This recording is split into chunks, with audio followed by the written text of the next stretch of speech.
the ultimate goal that these people have in mind is the goal to create a one world government run by the banking industry, run by the bankers, and they're doing it in sections. The European currency, the euro, and the European Constitution is one part of it. Now they're trying to do it in America with the North American Union, right? And they want to create a new currency called the Amero, right? And the whole agenda is to create a one world government where everybody has an RFID chip implanted in them. All money is to be in those chips, right? There'll be no more cash. And this is giving me straight from Rockefeller himself. This is what they want to accomplish. And all money will be in your chips. And so instead of having cash, anytime you have money in your chip, they can take out whatever they want to take out whenever they want to. If they say you owe us this much money in taxes, they just deduct it out of your chip digitally. Total control. Total control. And if you're like me or you, and you're protesting what they're doing, they can just turn off your chip. And you have nothing. You can't buy food. You can't do anything. It's total control of the people. And that chip's connected to a database that has your purchasing records, what you do, what everything, you sell. Everything is in there, you know? And so they want a one world government controlled by them, everybody being chipped, all your money in those chips, and they control the chips, and they control people. And you become a slave. You become a serf to these people. That's their goal. That's their intentions. Eric, can you be specific about when you met Rockefeller, how it happened in these discussions? I met Rockefeller through a female attorney I knew who called me up one day and said, one of the Rockefellers would like to meet you. I had made a video called Mad as Hell, and he'd seen the video and wanted to meet me and knew I was running for governor of Nevada. So sure, I'd love to meet him. And I met him and I liked him, and he was a very, very smart man. And we used to talk and share ideas and thoughts. And he's the one who told me 11 months before 9/11 ever happened that there was going to be an event. Never told me what the event was going to be, but there was going to be an event. And out of that event, we were going to invade Afghanistan to run pipelines from the Caspian Sea. We were going to invade Iraq, you know, to take over the oil fields, establish a base in the Middle East, and make it all part of the New World Order. And we'd go after Chavez in Venezuela. And sure enough, later, 9/11 happened. And I remember he was telling me how how you're going to see soldiers looking in caves for people in Afghanistan and Pakistan and all these places. And there's going to be this war on terror, which is no real enemy. And the whole thing is a giant hoax, you know, but it's a way for the government to take over the American people. He told you it was going to be a hoax. Oh, yeah. Oh, yeah. There's no question.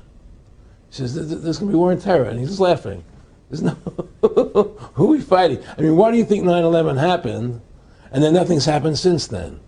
Do you think that our security is so great here that these people who pulled off 9/11, who were able to, can't knock down another plane?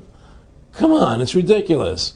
9/11 was done by people in our own government and our own banking system to perpetuate the fear of the American people into subordinating themselves to anything the government wants them to do. That's what it's about, and to create this war, this endless war on terror. And that's why and that was the first lie. And the next lie was going into Iraq, you know, to get Saddam Hussein out with his weapons of mass destruction. That was the next lie. Now, specifically, this was a little over 6 years ago. This was 11 months before 9/11. Yeah. And Nick Rockefeller, who's a lawyer, he's become your friend over the previous years, and he's saying to you that there's going to be this big event, and then out of that we're going to have a war on terror, and it's just going to go on and on. Right. An endless war on terror without any real enemy. That you can never, so you can never define a winner. And did he say that it's going to be perfect because you can't define an enemy? It just goes on and on? Yeah, because you can't define a winner. There's no one to beat, so it goes on and on forever. And they can do whatever they want. They scare the hell out of the American public. Look, this whole war on terror is a fraud. It's a farce. It's very difficult to say it out loud because people are intimidated against saying it. Because if you say it, they want to make you into a nutcase. Let's But be the truth has to come out. That's why I'm doing this interview. The fact of the matter happens to be that the whole war on terror is a fraud. It's a farce. Yeah, there's a war going on in Iraq because we invaded Iraq. And people over there fighting, But the war on terror, it's a joke, And until we discover what really happened on 9/11 and who was responsible for 9/11, because that's where the war on terror emanates from. That's where it comes from. It was 9/11 that allowed this war on terror to begin. And until we get to the bottom root of 9/11, the truth of 9/11, we'll never know about the war on terror.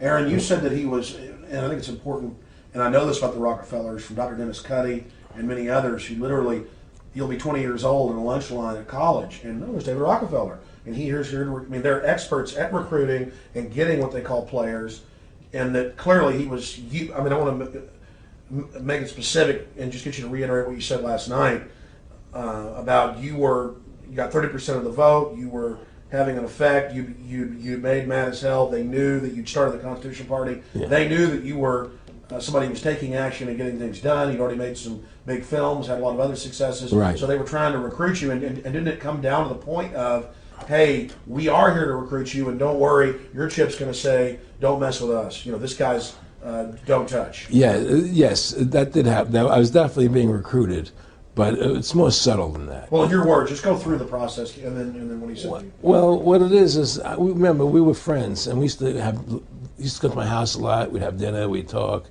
and he'd tell me about business investments I get involved in, or they would help me with this business investment or that business investment. And was I interested in joining the Council on Foreign Relations? I would have to get a letter to join them, but was I interested in that? And, just stuff, leading you on. And I used to say to him that I never really did that because that wasn't where I was coming from. As much as I like you, Nick, your ways and my ways, we're on the opposite side of the fence. I don't believe in enslaving people, And he would come back with, "Oh, I do." Or? Well, it would be more like it's better for them. Well, it's more like how do I put it? It was like, what do you care about them? What do you care about those people? What difference does it make to you? Take care of your own life. Do the best you can for you and your family. What do the rest of the people mean to you? They don't mean anything to you. They're just serfs. They're just people. It was just a lack of caring, and that's just not who I was. It was just sort of like cold, it was just like cold, and I used to say to him, what's the point of all this? You have all the money in the world you need. You have all the power you need. What's the point? What's the end goal? And he said the end goal is to get everybody chipped, to control the whole society. To have the bankers, the elite people, the bankers and some governor controlling the world. And I said, do all the people in the Council on Foreign Relations believe this way you do? He said, no. Most of them believe they're doing the right thing. A lot of them believe it's better off being socialistic. We have to convince people that socialism is really capitalism. Because America's becoming a socialist country. It's a communist country today. Well, one of the things they told me was that he was at the house one night, and we were talking, and he started laughing. He said, "Aaron, what do you think women's liberation was about?" And I said, I had pretty conventional thinking about it at that point. I said, I think it's about women having the right to work, getting equal pay with men, just like they won the right to vote, And he started to laugh. He said, "You're an idiot." And I said, "Why am I an idiot?" He said, let me tell you what that was about. We, the Rockefellers, funded that. We funded Women's Lib, And we're the ones who got all over the newspapers and television, the Rockefeller Foundation.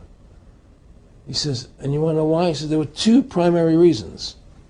And one reason was we couldn't tax half the population before Women's Lib.